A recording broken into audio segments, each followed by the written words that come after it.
Hi, everyone. This is a reading for Gemini, Sun, Moon, and Ascendant for the month of February 2019.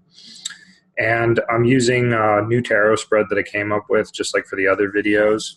And you can see that in the intro video to this month series if you want to know more about it. I'm going to start over here with the card representing you and kind of just the general state of your affairs this month. So you're represented by the Son of Swords this time around. And it's interesting because we have the Eight of Cups here, which is a very kind of macabre card, very dark, chthonic, kind of hopeless in a way. And it's like almost like you've been charging into like these kinds of places, or, there's that saying, the best laid plans of mice and men, which is based on the book of the same name. And it's the idea that, like our plans don't always go as we would wish them to and whatnot. And, the question becomes like, are you typically someone who like jumps into things that are kind of hopeless, like you're trying to save the world or something, like you're trying to come to the rescue? I mean, if you're a firefighter, that's great. Keep doing that. But for the rest of us, this is probably not something super healthy that you keep dwelling on, kind of like the broken dreams of yourself or of other people that maybe you're trying to rescue or help. Because, I mean, I don't get the sense that this is yours. I get the sense that this is something other people's, so to speak. Now, again, if this is just part of your job, this may be fine. But, we've got the world reversed on the other side, and the Son of Swords is not facing that world card. So that makes me think you're eschewing some greater fulfillment or worldly opportunity and duty to keep running in and sort of saving people. So that's kind of a theme for you this month to contemplate. We're going to come over now to the past, present, future here and see what we can deduce from this main body of the spread. So the past, we've got the reversed Four of Swords, present reverse Three of Cups, and future Father of Pentacles. So,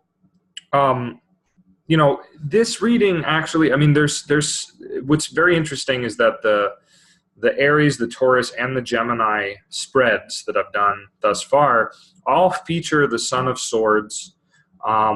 I think the last one featured the Father of Pentacles, and I think also Temperance. So there's some themes repeating here for some of these signs. And so you're probably not going to be alone in some of the things you're facing, is the first thing I wanted to say about that. But, it's this situation where basically, I'm going to start with the future card first. That's what's speaking to me right now. It's a situation where, like, heading into the future, you're putting so much emphasis into, like, being a breadwinner, perhaps this month, being like very, very successful monetarily. And this really is fairly antithetical to Gemini's true nature. Right now, some of you may have, like an earthy moon or an earthy rising sign or something like that, or a lot of planets in Earth.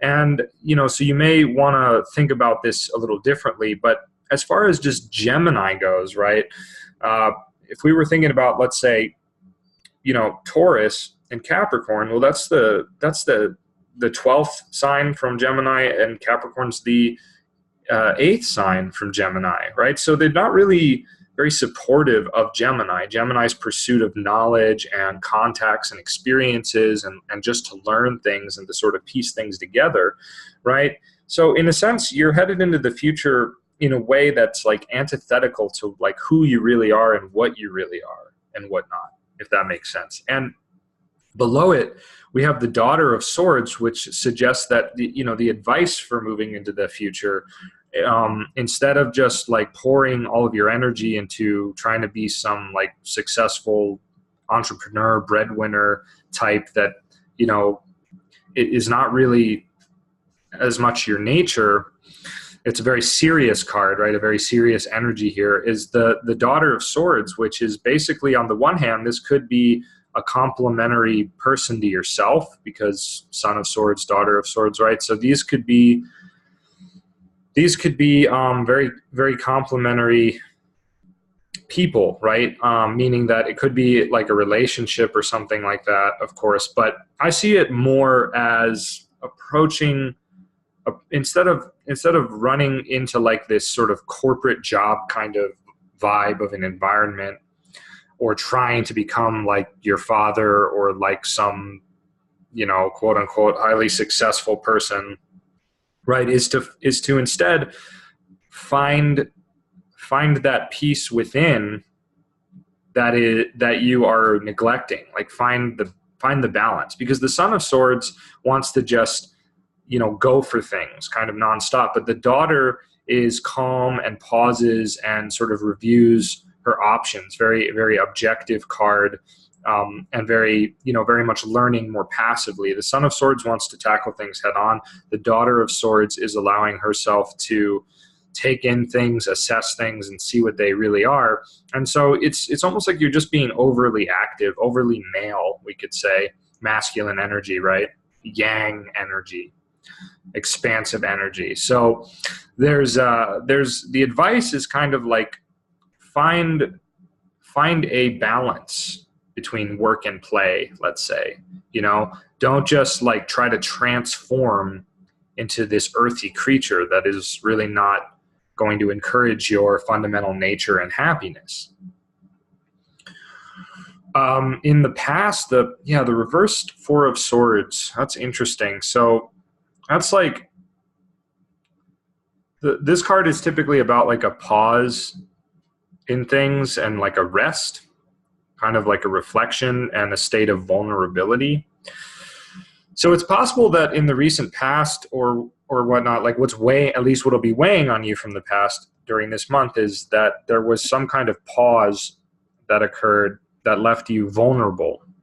And this may have caused some kind of upheaval in friendship and in happiness. It's very odd. I'm not quite sure what's going on here, It's almost like you weren't seeing what was really going on, and so the lightning struck, right? Because you were ignoring problems in your life. And so things collapsed on some level. This is the Eight of Wands reverse. Things kind of just collapsed because and I don't mean like it's your fault. They just mean that on some level something was unknown. Something wasn't known that needed to be known. A danger or something inharmonious was not properly assessed, and then it was basically destroyed. And this isn't like a huge transformation. There's not like really, really super major stuff here for this month per se, but there was a shock that maybe woke you up to a harsh truth, a harsh reality. And now you're not sure like where you stand in your community or your family or your friendships or something like that. But below this card, we have the Ace of Swords. So we have an abundance of swords cards here in the spread. We have 4 swords cards. And the Ace of Swords is basically it's kind of just supporting this Daughter of Swords, in my opinion. It's the opportunity to see things like in a new light, to cut away things that are no longer serving you, right? And to become perhaps more independent and more in tune with what you need to do, more finely. It's like a fine tuning, I guess is what I'm trying to say, like a fine tuning of the senses and the intellect and whatnot, simply because it's swords. So, below this kind of uncertainty and frustration is the dawning of some new ideas and new way of seeing the world. So you're beginning to see that things have been kind of unfulfilling for you this month. Something was not known, and now you don't know where you stand, right? But the good thing is now you have the ability to explore new avenues of understanding yourself and the world. And relating these cards back to these cards here, it's almost like this is like a person who wants to save the world, right? We have the World card, we have Son of Swords rushing into danger. Okay, so it's like a person who wants to save the world and is just kind of like blindly trying to save the world, save others, but that's not quite working out the way you thought it would. Maybe you're underappreciated and so on. And maybe you're having this feeling like, okay, I should just leave all this behind and just go and get like a corporate job or just go and be a regular person, blah, blah, blah. But I think in reality, Daughter of Swords, again, is here suggesting that you've been too external with seeking your place in the world, with seeking fulfillment. You've been going outside of yourself far too much. And these kinds of things are perhaps coming to a head this month. And so the Daughter of Swords is showing is again, to clarify it a bit more, I think it's again showing the path to be more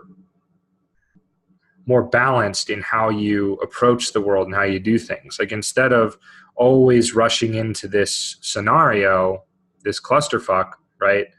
Also taking the time you need for yourself to meet your own needs and stuff like that, right? Watching and assessing, like, is this really something I need to be involved in? Rather than just rushing in every time, like assessing it. Is this something, you know what? This person is really beyond my saving or helping, actually. I don't need to be their savior, that kind of a thing. This is a good one too if you're somebody who does a lot of like constant like political posting and political ranting and being upset about politics. This is another one. It's like, be calm, right? Going forward, you need to be calm. You need to have calm, and you need to say, okay, this is messed up, but it's not something that really concerns me, and it's not going to help me or anyone else to rant and rave about it, especially on social media, as a lot of people do. Okay.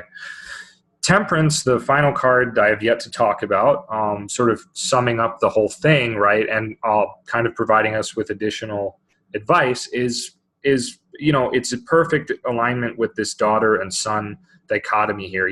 Find balance, focus on feeling emotionally fulfilled and balanced and achieving a state of calm equanimity. So this is something that oftentimes people have to practice. The more you practice, the better you get at it, right? As things come your way, look at them and let them go. Let them keep flowing down the river, right? That's called shamatha, which is, shamatha is basically, calm equanimity. But shamatha as a meditation is typically what people think of when they think of meditation. It's pretty much the most direct, simple form of meditation, but it's not something you have to be sitting cross-legged or in a chair with your eyes closed to do. It's something that you can do in each and every moment as you go about your day, as you scroll through social media, as you encounter people, as you watch the news and so on.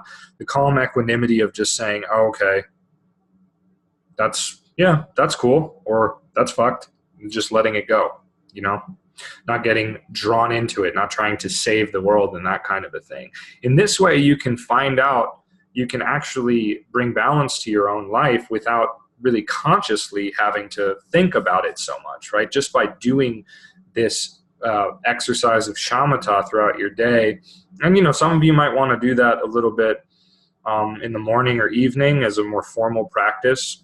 It's something to try. It's not necessarily something everyone's going to need. Some of you may just need to kind of be reminded of what I'm saying, and you'll be fine. You'll be able to just implement that stuff without any sort of great strain or practice or thinking about it. But I think this is a month for you to definitely find balance in whatever it is that you're doing and not rush into situations impulsively and without really pausing and thinking about them. All right, cool. So that sums it up for you this month, Gemini. I hope you have a wonderful month. Please hit like, subscribe, share this on Facebook if it helped you, and check out my website for individualized readings and more. All righty. See you next time.